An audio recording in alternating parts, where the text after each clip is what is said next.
everyone. Welcome again to Healthline, a TVAsia Telugu TV presentation, where we bring you specialists, medical professionals, healthcare providers, and health advisors who have really keen insight in current medical practice, current healthcare advices, and all their efforts are targeted in doing only one thing: to keep you better, to improve the quality of your life through their healthcare advice. Today, we have a young, dynamic, and wonderful physician who has just embarked on her specialty practice. Let me introduce you Dr.Pooja Shah. Dr.Pooja Shah is an infectious disease specialist with a practice in Edison, New Jersey. She is a graduate of St. George's Medical School. She did perform her residency at St. Michael's and Seton Hall University, and she has earned her fellowship at Greenville, North Carolina. She practices with a very, very popular and famous infectious disease specialist who is none other than her own father. She has learned this great practice and she brings the same to the plate, just like her father, Dr. Pradeep Shah. And it's my great pleasure to have Dr. Pooja Shah in our Healthline show, where she is going to throw light on some of other important aspects of COVID. So welcome, Dr. Pooja Shah. Thank you very much for having me here today. So here we are talking about COVID again, because this is the most popular topic. You would agree. Yeah. Everyone wants to know, what are we doing right now? And what is it that we can do so that this disease just goes away, just vanishes from this earth? But we know that it's not going to happen that soon, correct? So I would like to hear your perspective about this pandemic, which has captured everyone in its grip. So yes, this COVID-19 infection has taken everyone for a whirlwind since it came to the United States, especially here. It's been a difficult few months for us as infectious disease specialists dealing with this disease. We have seen very sick patients come through the hospital. Many hours has put into trying to save as many lives as we can, trying to protect as many people as you can, trying to do everything for everybody. A lot has changed since I remember when our first patient came through the ER in March of this year till today. You know, we've seen so many ups and downs. We're still learning so much about this virus. There's still so much we don't know about this virus. Along the way came treatments. Everyone heard the news. You hear about different treatments, what's working, what's not working. And as for physicians like me, it's been the same in the hospital, trying to see what works for some patients, why it works for some patients, doesn't work for other patients. It's been a journey, I will say, but as time goes, we're learning as much as we can, so that way we can prepare people for the future. I agree with you, Dr. Pooja Shah, because I have witnessed that same sudden transition in the entire hospital system. One day we all were sitting in a room, and next day everyone is sitting in the offices, everyone is wearing masks, everyone is wearing complete PPE, and then we have PPE shortage, we can't find enough masks. We also modified many guidelines how to wear PPE, and we accommodated every way we could so that we could take care of our patients. I think that was the goal, that as much as we want to take care of our patients and just control this COVID pandemic. Correct. Now I know, and now that April was like the peak of this pandemic, I saw a lot of patients coming in emergency room, mild, asymptomatic, severely symptomatic. And now that we are taking a little bit of breathing space, we do have a little bit of breathing space because the cases have gone down. But still the danger is not over. So my question to you is, while we have battled, we have saved some lives, we were not able to save some lives, but we still have a population at large who is equally at risk. So what is something that is preventative? Because everyone is dying to know, I really don't want this virus. What can I do? So for now, I still believe that we should all be wearing masks, especially when you go out in the public, and social distancing, at least 6 feet, and hand washing or hand sanitizer. Those are the main things right now you can prevent as much as you can. I still do, even though the cases have been coming down, especially in New Jersey, if I go out, if I'm out and about, I wear my mask, I have my hand sanitizer. If there's a sink with soap, I wash as much as I can. But even when I come home, I take off the clothes I was wearing outside and I put it in the washer. And it depending something, and then I take a shower. Simple things like that. As much as I can, try not to. You don't know how much of the virus you might have come in contact when you were outside. Things like that. You just want to come home, get rid of the clothes, put them in the washer, take a quick shower. These are all preventive measures you can do to prevent yourself from getting COVID. It's not a guarantee, but it's the best things you can do. And I believe highly in the mask. The masks really, if I wear a mask and somebody else wears a mask, you do prevent the spread of the virus to each other and you keep your distance from everybody. And I have to ask you this question because sometimes everyone is not a healthcare professional, and you and me, we have to go through fit testing. They teach us how to wear a mask. Yeah. They show us how it fits well, so that our respiration, we do not have that air droplet transmission. Yeah. But our general community, they really do not have this knowledge. So what is something that you would say how to wear a mask, how to wash your hands, and how to be mindful about surfaces that you are going to touch? And that mindfulness is actually going to give them more preventative protection. Nice. So most people in here, I have a surgical mask here. The key of wearing at least a surgical mask, you want to open it up, bend it a little bit. And I'm just going to demonstrate right now. You want to keep it so you see it covers the nose and the chin and the sides as much as you can. That's the best way to wear these surgical masks to prevent yourself from getting the virus. And if people like to keep it like this is not good. This is not going to prevent anything. The key is covering the nose, the mouth, and the side of your face. This is the best way to wear the mask. And what about when they touch the mask with their bare hands? A lot of times when we touch our masks like this, we have a tendency to touch our face and things. The key is take the mask off the ends like that. And if you touch different surfaces and you're already about to touch your mask, use hand sanitizer, wash your hands. Try to be less touching of your mask as much as you can, especially when you're out. I know it's very easy, it's subconscious, you don't realize, but the more you become aware when you touch, let's say, a shopping cart when you go shopping, you don't want to touch your mask. Try not to touch your mask the entire time. And if you have to, take the hand sanitizer, use it on your hands as much as you can before you touch yourself. Yeah. Now, when it comes to hand washing, the key thing is, there's websites like CDC will tell you. The key thing is you want to use soap on your hands and wash it for 20 seconds is the key. That way you're really washing your hands as thoroughly as you can. So you can count 20 seconds. People say sing the happy birthday song. There's many ways, but that's really, and make sure you're covering soap all over your hands very thoroughly, and you're washing like this under the soap as much as you can. You can do more than 20 seconds, that's great. But that's the key. And with not very hot water, but warm water is also important to help kill the virus as much as you can. Wonderful. I think some families, I believe that some of the families, they were saying that they actually set up a ritual with their children and to make sure that they were washing their hands often as possible because they are very conscious and they really want to keep this virus out of their house. Yeah. My question again is about the mask. If you can talk a little bit about the cloth mask, the reusable mask, because not everyone is having access to surgical mask.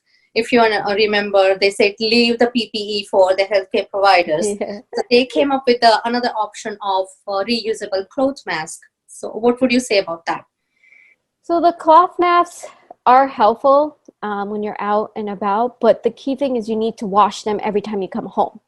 The minute you come home, wash them, because the virus might be sitting on that cloth. The way the virus can sit on your clothes, it's the same way with the cloth masks. Ideally, it would be good to do a surgical mask with the cloth mask, so you have a double mask, is what I try to advise a lot of my friends and patients, is because the cloth mask itself, the virus can still sit on that, and you have a higher risk of picking up the virus that way.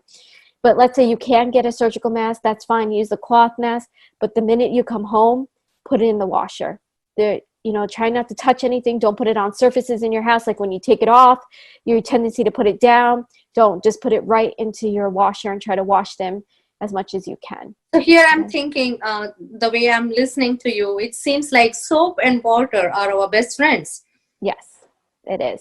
It's the best thing you can do, as much as you can.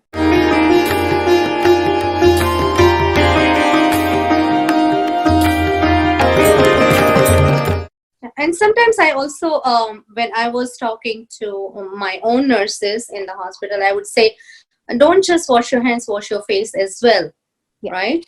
Mm-hmm. Because they were talking about our eyelashes and hair. Can you provide some of your insight into that? So this COVID virus, we still don't know. It's supposed to go on surfaces, also in the air. It's in all different places. So there's the fear, our hair carries it, our eyelashes, anywhere in our body does. For example, when I go to work, I wear scrubs. I go to work, I used to wear a surgical hat too to cover my hair as much as I can cover my body as much, because we're in a COVID environment. We go do our day, and when I come home, everything comes off right away, and I wash everything, because we don't know how long COVID is staying in different parts of our body, our clothing. Now they're coming up with more data about the surfaces, but still, this virus, there's still so much we don't know, and a lot that still needs to be discovered. So we were trying to do everything we can do to protect ourselves. So that's why we worried about our hair. We wear shields, because it's also in the air, so it can touch anything, anywhere in your body. So that's the reason. Yeah, I think that's a great insight, Dr. Shah. Going further, while we are talking about prevention, I have heard a lot of stories about take this vitamin, take this combination of vitamin, drink this kind of tea.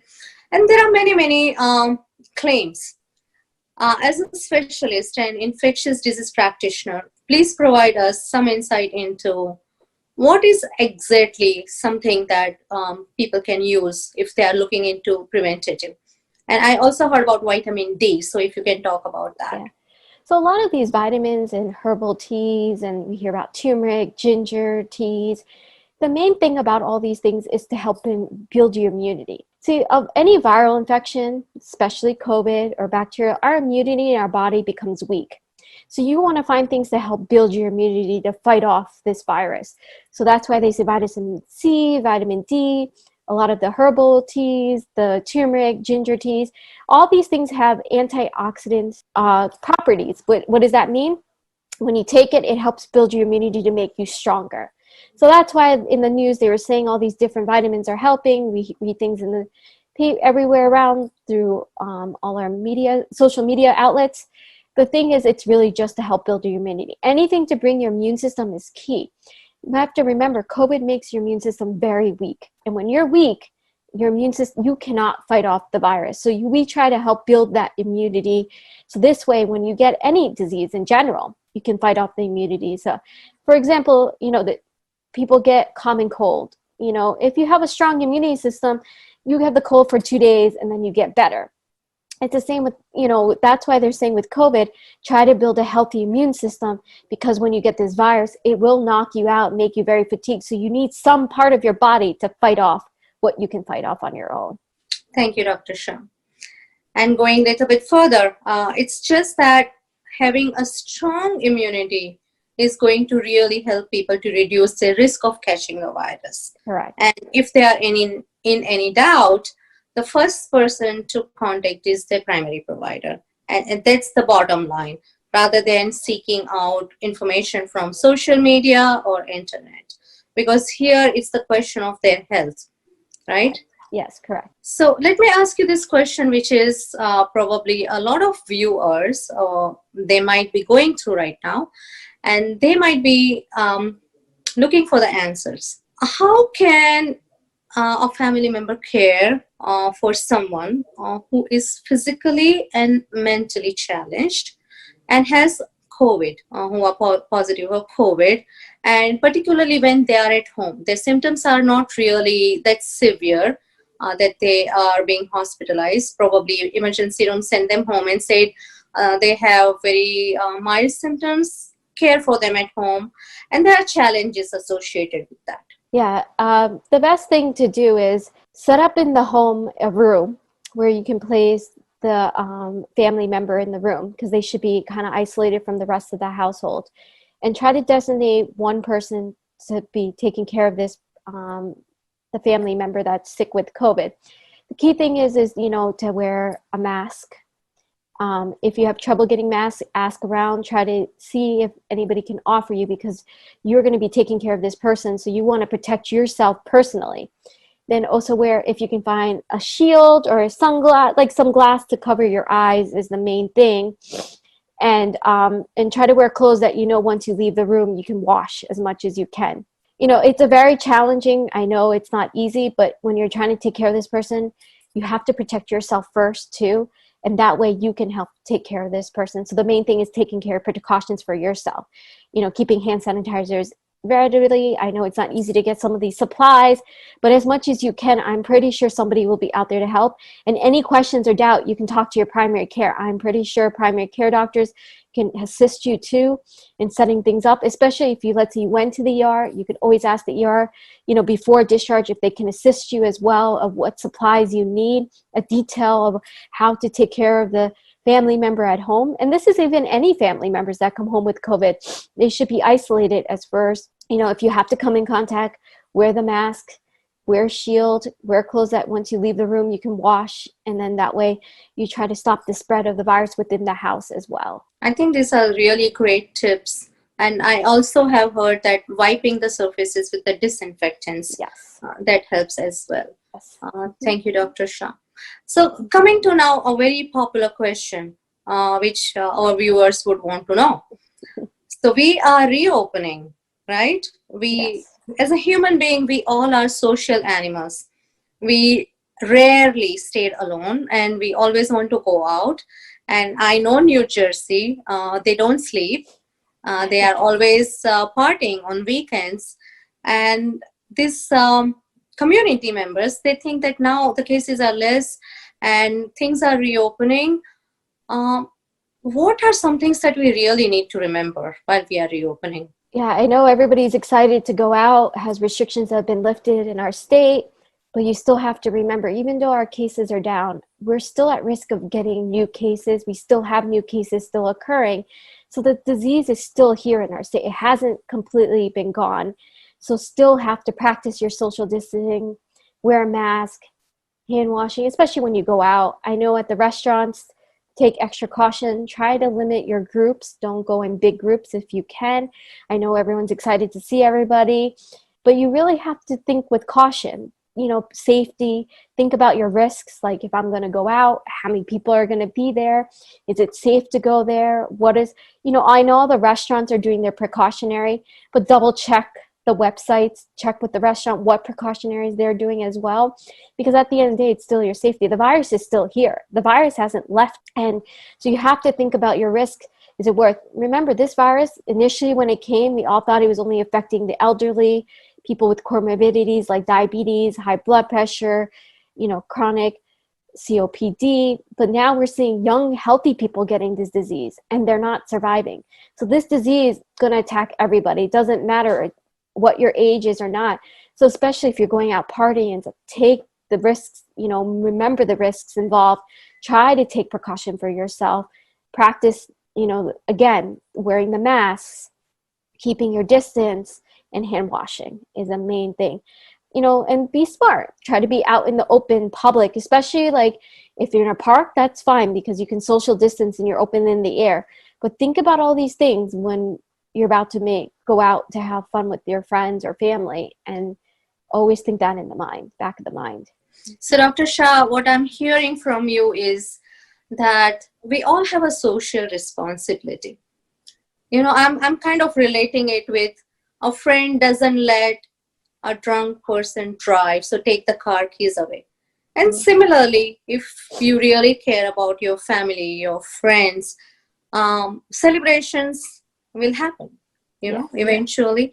But this is the time that we really need to take a step back and think, what's our priority? What is most important for us?